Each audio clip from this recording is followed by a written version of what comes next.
Both upper class, white people in the United States. This is UU congregations in the United States, because that's what I know.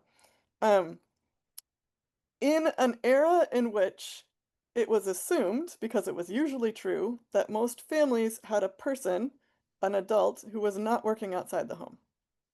And there was a societal expectation that that person, who was, of course, the mom in the assumptions, um, should spend a lot of that time volunteering, and that the church was a great place to do that, maybe the best place.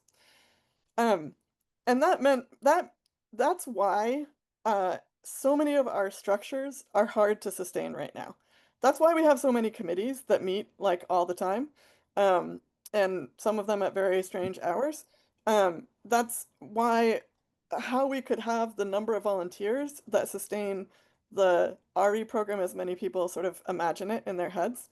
Um, and that's why we have the buildings that we have. I mean, a lot of who we are is based in that history.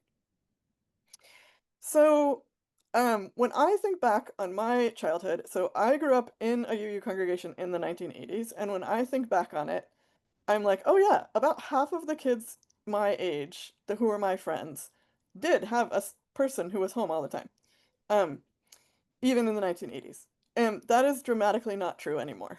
Like, mostly because families can't afford it anymore. So that's one of the big things that has shifted.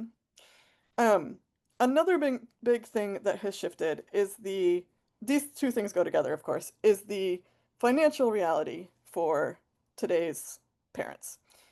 Um, Bloomberg in 2019, just before the pandemic made all of this more true, did this study comparing 40-year-olds in 2019, as the oldest millennials were turning 40, to 40-year-olds in 1989, when the baby boomers were 40, and looked at like average income and average wealth and average debt and all this kind of stuff.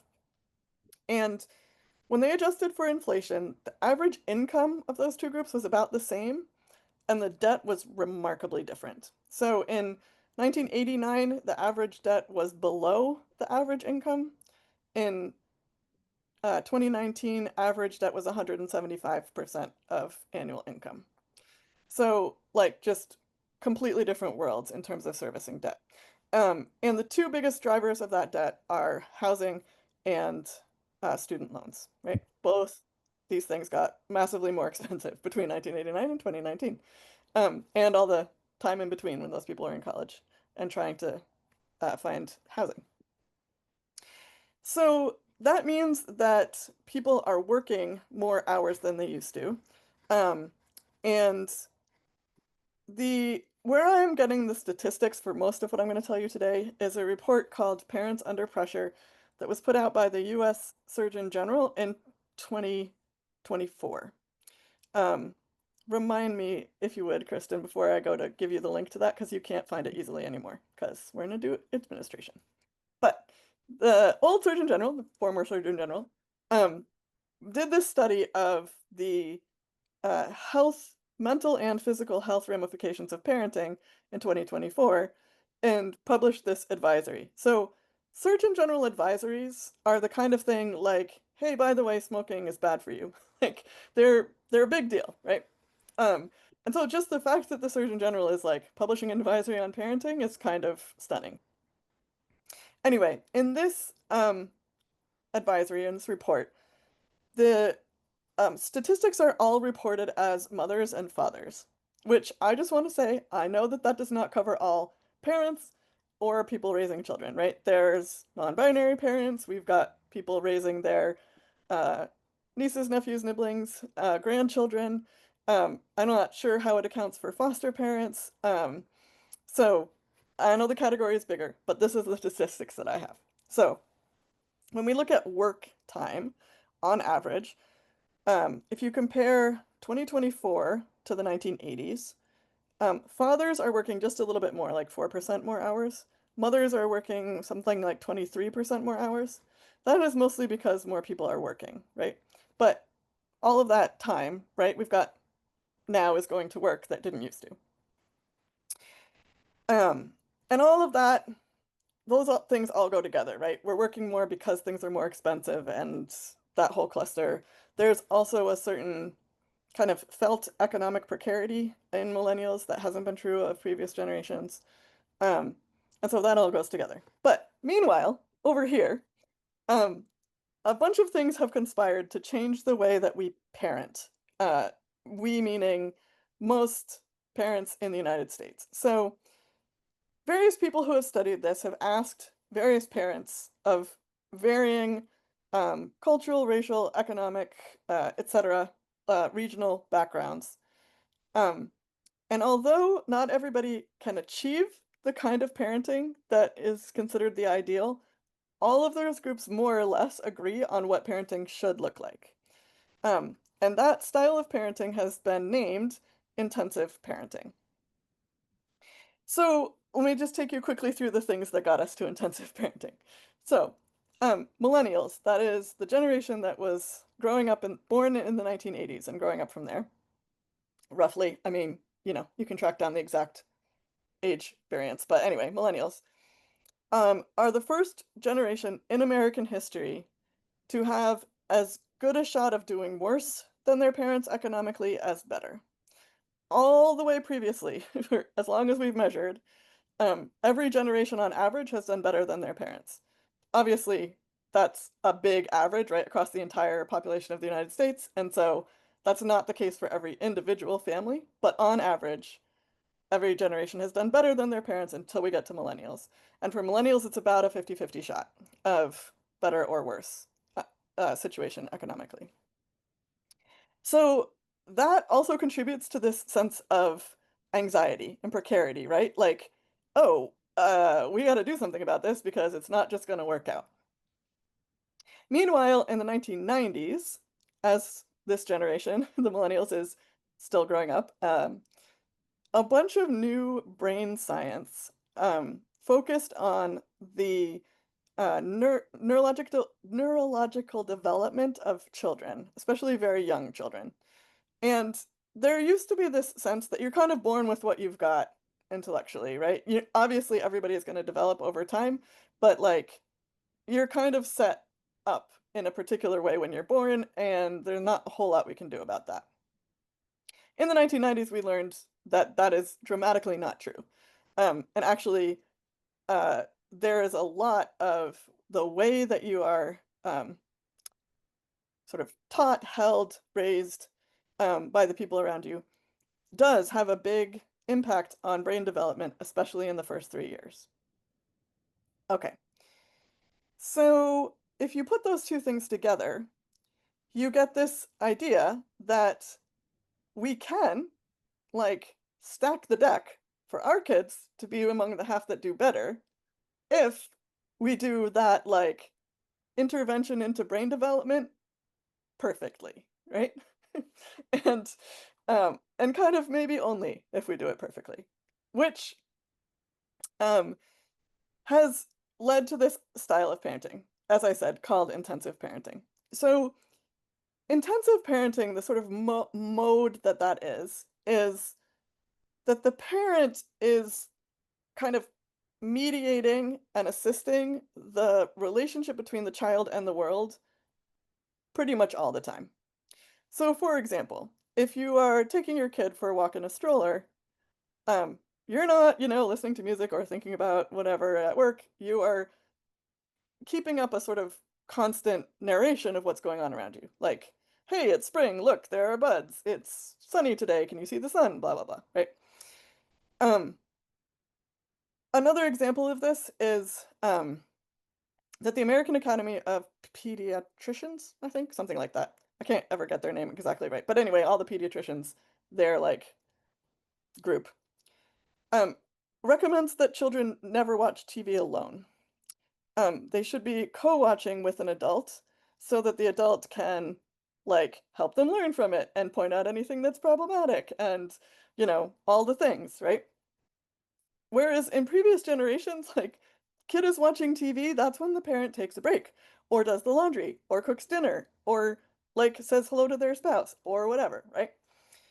Um, so the pediatricians say never watch TV alone up until a certain age, but then usually not alone after that. I can't remember the exact age. I want to say 3, something like that. Um, so if you put all of this together and you look at what parents are doing, how they are spending their time with children, you get a dramatic increase in the number of hours that parents are directly spending with their children. So, for mothers, that is a 40% more increase in time over the 1980s. For fathers, it is a 154% increase in time over the 1980s. But the statistic that really blew me away the first time I heard it is this one. Working parents in the 2020s spend more time with their children than stay-at-home parents did in the 1970s. Let me say that again. Working parents, people who have full-time jobs other than being a parent, spend more time directly interacting with their children than stay-at-home parents did in the 1970s. So, any of you who are working parents, this whole like, well, you're worse than previous generations because you're not spending time with your kids, you're working instead. Actually, no. You're spending more time with your kids than they did. So, put that one aside.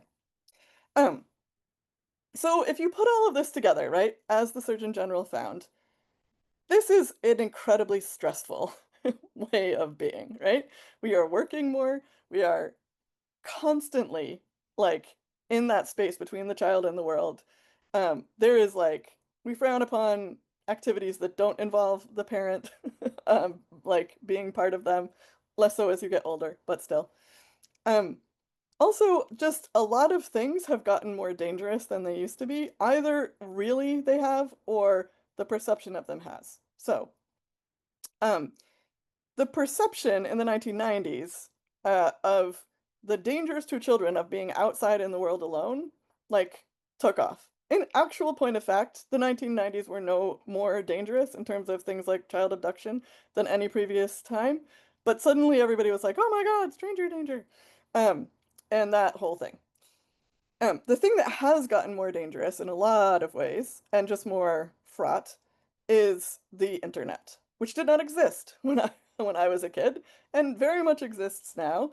And depending on all manner of things, including your kids' peers, what they are watching or exposed to on the internet and who they're talking to on the internet um, is an area that needs a lot more supervision than a lot of activities did before the internet, right? Even computer games, when they were just, the little turtle on your screen, um, nothing near like Instagram and all the people who could like find you on Instagram and talk to you on Instagram and take the pictures of you off Instagram, all that kind of stuff, right? So what does this mean for congregations? So all of that amount of time, right? The extra hours that parents are spending working and the extra hours that parents are spending parenting, they come from somewhere. And the Surgeon General found that they came from 3 primary places. In other words, 3 things that we do less in order to do all of that. And those 3 things are sleep, time with partners and friends, and adult leisure time.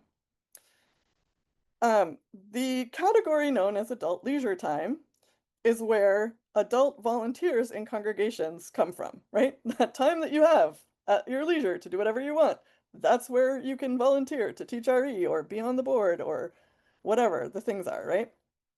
Um, so this is one of the reasons why almost every congregation that I talk to doesn't have the volunteers for the positions they want volunteers for.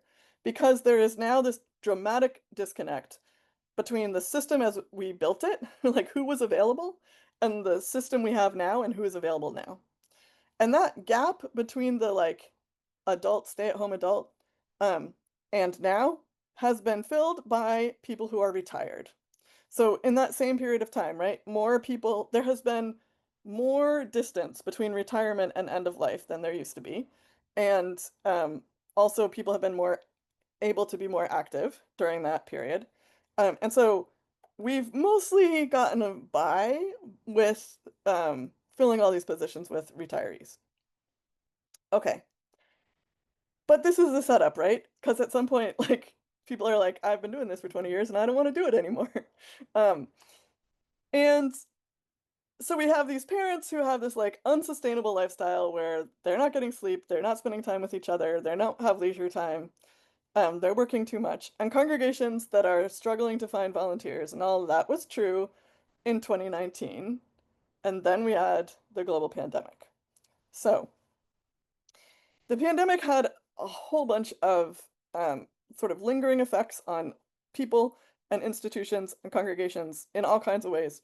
I don't think we even begin to know what the extent of that is yet because we're still too close to study it. Um, but a couple of things we do know um, is that those overworked, stressed parents who don't have enough time for things, um, now we add 24/7 at-home supervision of school or childcare without school, depending on your how old your kid is, right? And your context. Um, and a lot of and you right, you couldn't bring in childcare because quarantine. You couldn't send your children out for childcare because quarantine.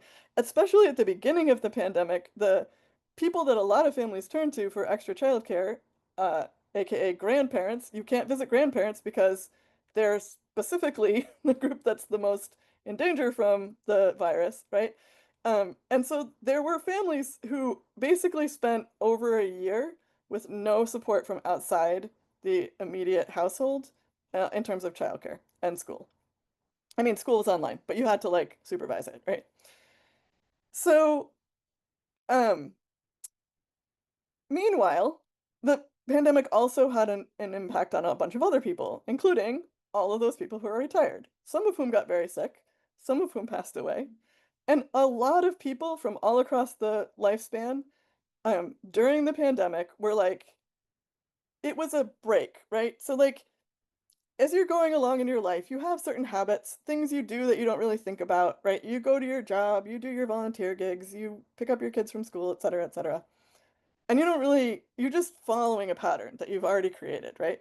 Until the pandemic kind of like made everybody stop in different ways. Obviously, some people still had to go to work, but that was now much more dangerous and that had its own set of like challenges. Other people couldn't leave their houses. That had its own set of a different set of challenges. But one of the things that happened to a lot of people was it became an opportunity to rethink how we were spending our time because we weren't doing it in the same way that we had. Like the habit's gone because we're not doing it the way we did. And so now I can step back and go, huh, do I want to be spending all of my free time volunteering in this way? Do I want to be going to this job when things open back up again? Right? You may have heard of the Great Resignation. So this was one of the phenomena that a lot of people quit their jobs. Um, Turns out that actually a lot of those people were uh, parents who quit their jobs because they had to do childcare full time, and that was disproportionately mothers. Um, but also people were like, "Wait, no, I'm not doing this anymore," for a lot of things. So in our congregations, that means that a lot of the people who had been just sort of habitually doing stuff were like, "Wait, I don't want to be on this committee that I've been on for 20 years anymore," or um, wait, I don't have time besides my work and my kids to also be doing 3 different volunteer gigs or whatever the thing was, right? And one of the things that this led to was a lot of those retired folks who have been doing literally the same job in our congregations for like decades saying, "Yeah, I'm done. Like, it's time for me to hand this off to somebody." Meanwhile, the next generation, all of those working folks, many of whom are parents, being like, "Yeah, no, I'm like closed for business, way past capacity. Don't look at me," right? Okay, and then everything opened back up, or it started to open back up, all the things. And eventually the kids went back to school. And we were back to the unsustainable position we were in 2019, right? It's not like we gave all of those parents a year off from parenting and working to recover from the year of like round the clock 24/7 childcare. We just went back to like it was we were sort of hanging on by our fingernails, right? Um, and so that kind of has a bunch of things that have been predicted to be coming to congregations my entire life actually arrived, and the volunteer drop off was one of them. Um, And that's why, because it was like, oh, we're coming to a cliff. Oh, there's a cliff in the distance. And then we were like, oh, here it is. Nobody wants to do things that they don't like. You have to, people are less willing to do things that they are not really enjoying or don't feel the benefits of, if that makes sense. So, let me stop again and see if there's questions on any of that.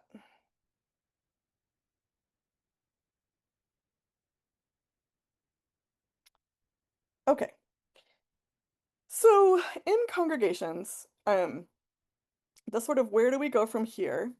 Um, First of all, obviously, as always, depends on your congregation because every congregation is different.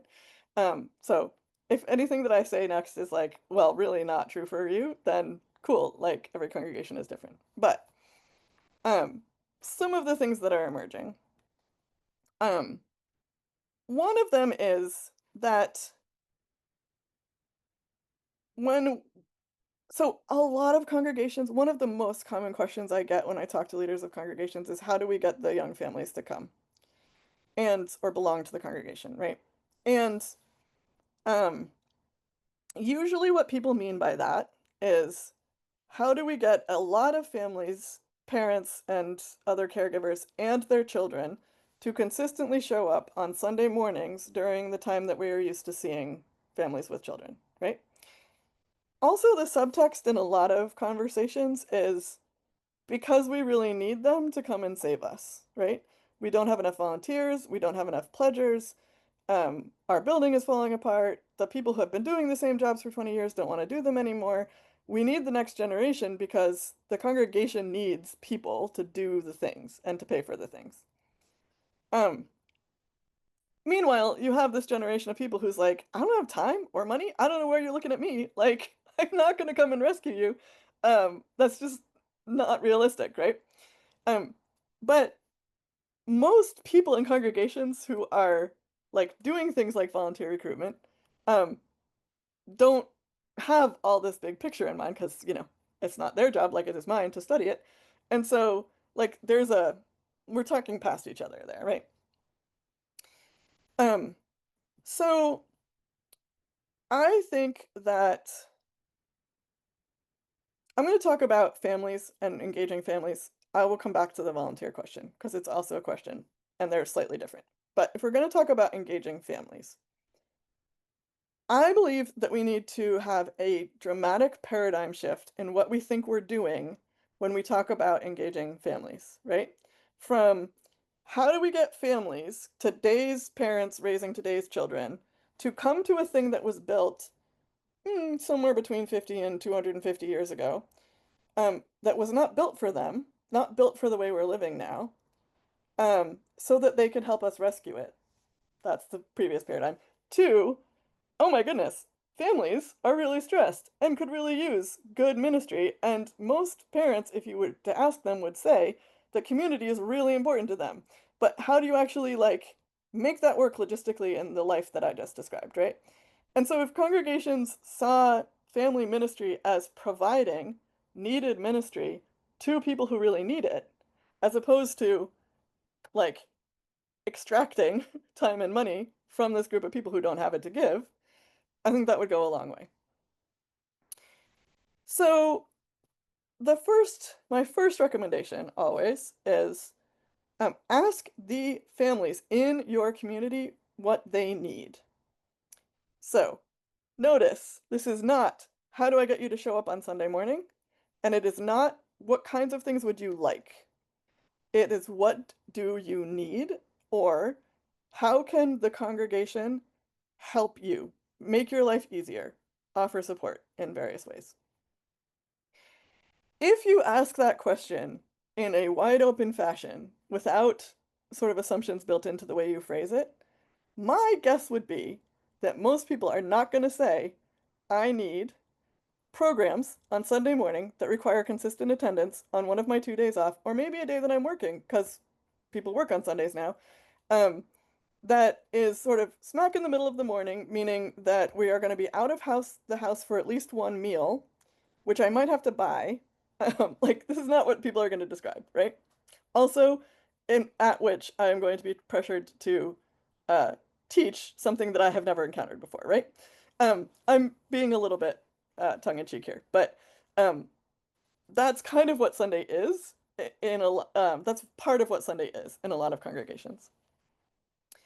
I think you are more likely to hear things like, and I know this partly because of the wave cohort, things like, well, it would be really great if the congregation could help pay for the neurological testing and support that my kid needs that is like way the heck out of my price range. Or it would be really helpful if the congregation served us lunch on Sunday after the service so that I don't have to bring hangry kids home or buy lunch every week, which I can't afford to do. Um, or things like that. So, um, yeah, let me talk about the WAVE cohort for a minute. So, I knew all this stuff because I read the Surgeon General report, and then a colleague of mine named Jenica Davis Hockett and I did a whole webinar on it, and we had a like focus group of UU staff who are parents to be like, what do you wish congregations knew about parenting? And that was great.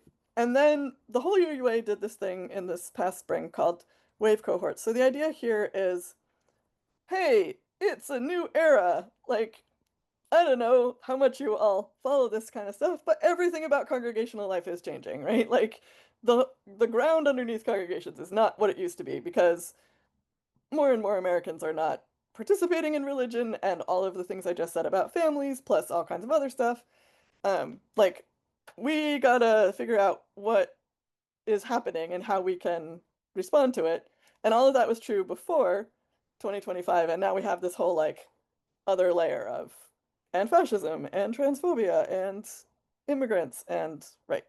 So um so the wave cohorts are the idea is that they will iterate, right? So there will be one and then a follow-up and whatever. Um in what we're calling meet the moment. So like first getting really clear together on what actually is the moment we're in, like what are we seeing? What is life around us? And then how are we called as Unitarian Universalists or as congregations to respond to that?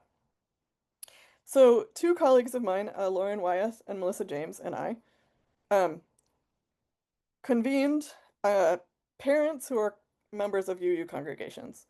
So that was our only requirement. So, like, one or two of them were congregational staff. Like, we had one DRE. We might have had two DREs.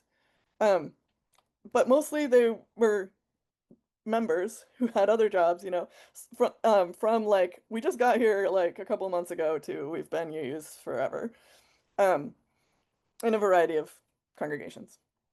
And we asked them these questions like, what is the moment we are in? What are the most urgent needs of the moment? And how are we called to respond?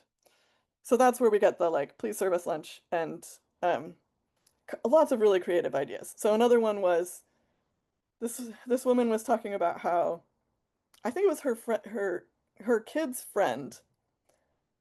She overheard him talking to his mom on the phone, um, about going to grandma's house on his way home from their house to get dinner, like to pick up the dinner that the grandmother had made and bring it. And this mom was like, "Oh my goodness, I want a grandma that will make dinner for me." And so that led to this idea of like, what if we paired up the folks in the congregations who would really like to be grandparents and aren't for various reasons, or who are but their grandchildren live like on the other side of the country and they see them maybe once a year, with the families whose parents either also live on the other side of the country or are not supportive in various ways, so that you could have this sort of like adopted grandparent thing. Um, a lot of our participants said some version of congregations raise money for all kinds of stuff, right? Like lots of congregations give away half of the offering every week or take other collections for things like the local food bank, the local shelters, etc. And they were like, cool, I'm happy to support the food bank, but like I need help paying for food. Or I'm happy to support the shelters, but I am one health crisis away from losing my house. And this is a really, really big shift in who is in UU congregations. Because for a very long time, back to the 1980s again, we sort of had this assumption, because it was mostly true, mostly, it's never been as true as we thought it was, but it was mostly true, that the people who need material support at that level are out there, not us, right? And this conversation with these parents was like, oh, no, like half of our parents in these conversations said some version of, um, if there is some significant health thing, we're not going to be able to pay our mortgage. Or there was one family with a 2-year-old who both adults were working 2 jobs, so 4 adult jobs, just to pay for housing for this family and their 2-year-old. Um, so that the way that we think about who we're supporting and how needs to like broaden or come inside or some version of that. Or we need to start thinking about mutual aid as the way that we do things instead of sort of thinking we're fine and we're going to support, those people, which is problematic anyway, out there who are not fine, right? Um, okay. So, what do you need is what we're suggesting that you ask people. And that was part of the answers that we got. So, yes, go ahead, Elizabeth. I was curious, one thing we've struggled at our congregation is historically there seems to have been a lot of emphasis on internal, like taking care of ourselves, making something designed for those who are there that feels really comfortable, hang out with your little friends, do your routine. And our current minister is doing a great job of trying to encourage people to look outwards. And I too emphasize the importance, like, we need to be relevant to a larger community if we want anyone to be a part of our smaller community. So how do you balance that? I'm hearing that congregants now have more of the material need than before, that it's not just about servicing, sending out the service, but make sure not to assume that there isn't a need internally. At the same time, we don't want to be so internally focused that we become irrelevant to people who don't already know us. How do you reconcile that or balance it? Yeah, that's a really great question. Um, so first of all, when I say talk to the families in your community about what they need, I mean first the families who are already associated with your congregation, but don't stop there. Like there something is already working for them, that's why they're there. Also talk to the people in the community who are like people you think would totally like values wise be aligned with Unitarian Universalism but aren't a part of your congregation. And you find them by talking to the ones who are, right? Um, so part of this is actually talking to a wider group than is currently in the doors, but like, and asking what you need. Number two, again, what you need is a very specific question. And I think if we are providing what people need, they're gonna come. Like that's people not no, won't necessarily prioritize, oh yeah, that would be nice, in a time when like they're not getting enough sleep. But I really need this, like that is more compelling in some ways. Um, and then I also would say this is where the mutual aid idea comes in, right? So instead of seeing the congregation as like the social club that sometimes takes collections for other people who aren't in the club for various reasons, if we saw the congregation as like a hub of connection between people who have various things that people need and people who need those things. So, for example, I don't remember which congregation this is, I'm afraid, but there is a congregation that has a whole tool library. Like they have a shed on their property, it's full of tools. You can come and borrow them. Like, and I don't think they restrict it to members of the congregation. Um, so things like that, where like there's people with stuff, there's people who need stuff, we're going to connect them. And it's called mutual aid because we assume that the it's reciprocal, right? There's some reciprocity there. Not necessarily on a like one-to-one basis. Like I'll let you rent my saw or borrow my saw if you, I don't know, babysit my kids. Although that also is a thing that you can set up. But more in a like more global sense of like if we all pool everything that we have, then probably we will have what everyone needs. And, in this chapter of your life, you individual person may not have a lot to give to the like practical like the actual stuff, but your presence in the community is still important, right? So it's that like more collective understanding of um yeah, pooling all of that. Yes, like neighbor network idea. Yeah. And you can do that with a lot of things. So childcare is one of them, absolutely. So a lot of congregations have some version of a program where you can drop your kids off and go do something else. Um, so this is often frowned upon on Sunday morning, but lots of congregations do it at other times. Like, we're gonna have pizza night. Drop your kids off, they will have pizza, we will do some faith formation, which is actually easier when you have longer than like 40 minutes and then you have to be back at coffee hour. And you go get some sleep or go on a date with your spouse or read the newspaper, whatever. Clean the house, whatever. Depending on congregations and how that's set up, that's very popular. Um, and then you can expand that too, right? Like you don't have to be a member of the congregation to participate. Like y'all come. And now you're serving a larger group, right? Um, yeah, so that's I know that it's a bigger question than that. That's part of the answer. Um, one of the things that a lot of our participants said that I already sort of had in my head before they said it, is whenever we ask people to show up, we should feed them. And like not snacks. We should feed people a meal anytime we want them to show up, especially families with kids, right? Because it's a way of saying like it's a way of making it easier, of reducing the barrier to participation, right? So like, yes, I'm asking you for a big chunk of time and you don't have a lot of time, but I'm going to make it easier by taking this other time thing off your plate and feeding you dinner or lunch or breakfast or whatever. Um, and like look for those similar things where we can like say, we would really love you to come to this thing. And because we know that that's going to be hard for you, here is the thing we're doing to make it easier. Um, we're serving you dinner. We will provide childcare. Well, in fact, we'll have a child program for kids so that they're not just watching a movie and they're getting some face formation, and we you can do this other thing, right? Um,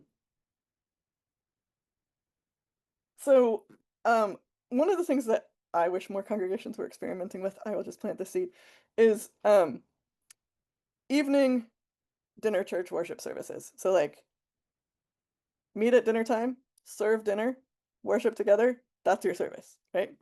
Um, so when I say like feed people too, I do not mean require them to bring something to a potluck, right? Because now we're going in the other direction. So cool, you're gonna feed me dinner. I don't have to cook dinner. That makes it possible for me to come on Friday night to church, right? But you want me to show up with my kid and enough food to feed someone else. Now, you've actually made dinner harder and you want me to go somewhere, right? So things like that. Like, look for ways to lower the barriers. Some of those cost money. So, and we also don't have enough of that as congregations. So there are trade-offs for sure. And none of what I'm saying is easy. I get that. Elizabeth. And I do welcome other questions as well. Is there anyone who wants to jump in before I go? Okay. So I was wondering with evening dinner church, one thing we struggled at our congregation, we're very small, 70 members, is as you mentioned, a lot of the volunteers, the type of person who would organize a potluck, they're older, I'm thinking, 70s, 80s, and many people in that age group talk about not feeling comfortable driving at night. So really, if anything's after 6:30, they won't even come. And not to say that it's their job to host, but it becomes a very different demographic of people who need to both organize and attend. Do you have any reflections on that? I don't drive at night, I don't do things at night, Yep. conflict? Yeah. And somebody else asked in the chat what types of dinners. So these are going to depend on like really the specifics of your congregation. So the drop your kids off is usually like super kid friendly. Usually congregations who do this do pizza, but like something like that. The congregation in Concord, New Hampshire has a weekly soup night because they have a minister who enjoys making soup for the whole congregation once a week, which do not expect that of every minister. But if you happen to have somebody who's like, I would love to make soup for 100 people once a week, awesome. Um, so soup is also a really good one because it's relatively easy. You and you can find or make soup that easier than some other forms of food to get all of the various dietary restrictions taken care of. Yes, pancake breakfast before the service is a great idea. So to talk about the like I don't drive at night thing, which is a thing, like and um it's when I say it's a thing, I mean this is not people being cranky, right? It's a really a thing. Um, so there's a couple of ways that I think you could go with that. Um, One is we can define dinner a little earlier. So like we could have dinner church at 5 instead of 7 or whatever. Um, and that might get you I mean it's not going to get you the entire I just looked at where you are. You're in Connecticut. So that's not going to get you the whole year, but it will get you a few more months. And then maybe dinner isn't the right thing for you. Maybe it's, lunch after church. Maybe it's Saturday afternoon playgroup, whatever. Um, the it the things that your family needs is really only half of the equation, right? I really stress it because most people don't pay it attention as half of the equation. But the other half of the equation is what you have to offer. And that's equally important, right? You can't provide something that you don't have. So you can look at creative ways to free up other resources to go in that direction. So let's say I've I'm having a hard time coming up with an example, but like if there's a program that's really not super lively anymore, but that requires a lot of volunteers, you could think about maybe sunsetting that. So now we have volunteers freed up to do this other thing. You can do the same sort of thinking about trade-offs with money. I do think sometimes the best answer to the where do we get the food is to buy it. Um, yeah, and some churches provide transportation. We do a little of that. Yeah, the congregation I served right before I took this job at the UUA, which was in Kingston, New York, had this like perpetual conversation about buying a van, like one of those white vans that has the church name on driving around and picking everybody up. We never got around to it, but we talked about it a lot. Um, so yeah, that's kind of so you got to take what people need or what people are asking for, and then take what you can do and like find the best place where they meet, which is not going to be perfect because that's the world we live in. The other thing is, so I serve in I mean, I work in New England, as you heard. I live in Malden, Massachusetts, which means I live in the land of like drive 5 minutes down the road and there's another UU congregation, which I know a lot of you don't. Most of you don't. But for those of you who do, if you have other congregations very close to you, a lot of these things that are not happening on Sunday morning are a great opportunity for collaboration. So like maybe there's two congregations and one of them does the Friday night supper on first Fridays and the other does it on third Fridays. Or, um, one of the two congregations have lunch every week, but you can go back and forth or whatever the thing is, right? Um, Also, the um, the problem that a lot of our congregations have with things that involve kids is critical mass, right? Like, if only all of the kids who ever showed up would all show up on the same Sunday, then it would be awesome, and they would see that they're not alone, and like all this, but they don't, and so, oh my goodness, the same congregation in Kingston had all of the families in the congregation had divorced parents who were on, all of them were on different custody schedules. So like, they never were all there at the same time because they couldn't be. Um, so, um, anyway, but if you have multiple congregations who all have that critical mass problem and you can bring it together, you might have more critical mass. So Tina in the chat says, Elizabeth said a new congregant just submitted a request for carpool organizing, which is great. Tina says, make sure that you have motor vehicle reports on volunteer drivers and proof of personal insurance coverage. Yeah, if the congregation, especially if your staff is arranging this, you definitely want to check with your insurer, right? If individual members of the congregation call each other, um, that's different. But if the congregation is organizing it, definitely talk to your insurance company uh, early in the process. Um, cool. All right. Other questions? It feels like government bureaucracy puts a lot of the kibosh on some of the stuff. I mean, you can't just give a ride to a friend anymore. It's hurtful because I you have to mean, do all this other stuff.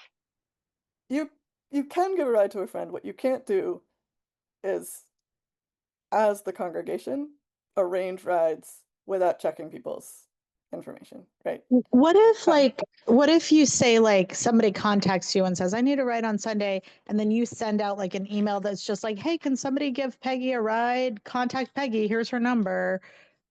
Is that like where does that fall? um, that is a good question, and I am not expert enough in insurance to answer it. I will say, um, I see you, Tina, just a second. Mm. Um, that one of the reasons I would say check with your insurance company is because right now, the insurance company that insures most of our congregations, which is Church Mutual, is dropping Mhm. congregations, and you do not want to give them an excuse to drop you. So, like, check. Tina? So what we this is brand new to us. We have been giving rides arranging rides for medical appointments and rides to church. And as the need has gotten more and more, we wanted to formalize the program. So when we reached out to the insurance company, they said they will drop us if we don't do these things. They also wanted us to do background checks, but said it would be enough just to do the motor vehicle reports on volunteer drivers and make sure that we've got proof of insurance. Now, that just means we can't promote a rideshare program through the office. If friends to friends are carpooling outside of, and they're communicating outside of the church about that, that's fine. But we just can't promote it and say, contact us and we'll put you in touch with someone if you need a ride. I hope that was helpful. And as Yeah, I learn thank you. more, I'll post about it on the UUAMP Facebook page. Awesome, thank you. The other thing to be careful of, or to just check your policies, is adults driving children who aren't their kids, because you may end up overlapping with your safe congregations policies. And again, like, you want to make sure that you're following your own policies. Um, yeah, okay. And then Emma says there's some tension in our congregation about wanting to encourage families to attend Sunday school by marketing as free childcare. But that message isn't really true because the congregation has to pay for the childcare. Um, yeah, so I think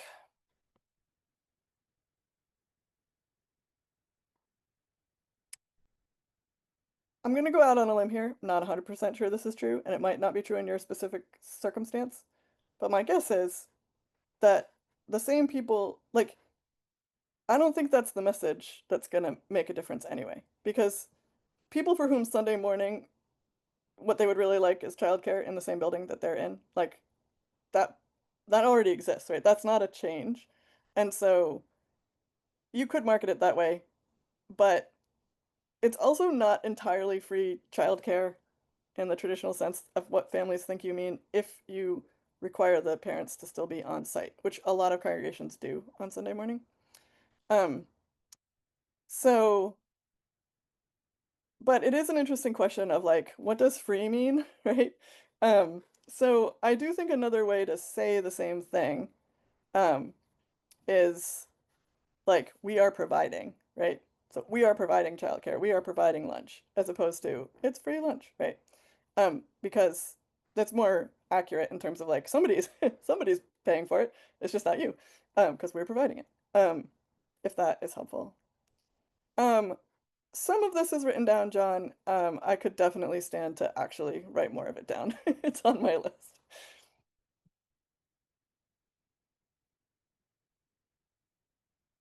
All right. Um, so there's also this thing. Oh, yeah, let me talk about this quickly and then we'll be out of time. So you may notice, I'm sure actually that all of you have run into this, that you ask people what they want and then you do it and they don't come, right? Has has anybody not had that experience? Because it seems pretty widespread at this point. So here is this is Erica Barron. This is not like nobody, I'm not getting this from anywhere except this is my hunch. So, um, but my hunch, you know how there are things that people can accurately self-report, like where do you live? What job do you have? Etc. And there are things that we know that people can't accurately self-report even if they want to. Like, what did you eat yesterday? How much time do you spend on social media on average? Um, my hunch is that somewhere around the beginning of the pandemic, what your availability and energy level moved from something people could accurately self-report to something people can't accurately self-report. I kind of think of it as collective, um, your eyes were too big for your stomach except for calendars, right? And I do this too. Like, I don't usually go to the Sunday service in my community because this is what I do for my job. But when I do, like they're always talking about these cool things they're doing, and I'm like, oh, I want to sign up for that. And I'm like, Erica, seriously, with what time do you think you're going to be able to do that? Um, and I think that a lot of people are in this place of like, wow, that sounds great. And then the day comes and you're like, why did I think I was going to have the energy to do that thing? Um, so, um, this means a couple of things, right? One is we need different metrics to know what people will show up for than just plain asking them.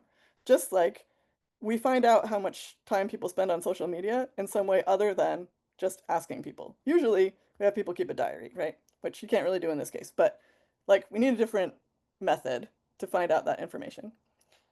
That's one thing. Another thing is, like, if you have 5 ideas and everybody says, yes, all 5 of those sound great, don't do all 5 of them. Like, pick one. Even if everybody, like, evenly says, even if people are evenly spread, right? Don't try and do too many things at once. A lot of our congregations like to do, like, 50 things at the same time. And I get it, because you don't know what's going to work, and you're like, let's try it. But then it means you're all spread out, right? And then the third thing is, this is again why, what do you need? As opposed to what would you like, right? Because what would you like? Yeah, cool. I would love all of those programs. They sound awesome. Does that mean I have capacity to go to them? No.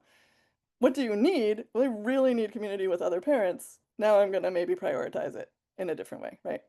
And so you kind of have to put all of those together and experiment. But um, that is definitely like a phenomenon. Um, Also, one of our we actually had a conversation in the wave cohort. One of the parents was like, our congregation did this thing with the childcare, and we were the only ones who signed up, and so they canceled it. And we really were counting on that. So even if you only have one family who signs up, um, do it because like that one family, you know, really might really need it. It might make all the difference for those parents and those kids, right? So, yes, you might not be able to sustain it over time, but like if you try something and only a few people sign up, like do it anyway and then reassess whether you want to do it again.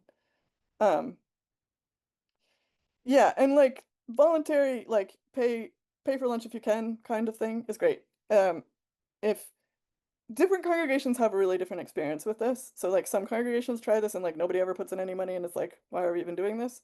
Other congregations like more than fund lunch by what people donate.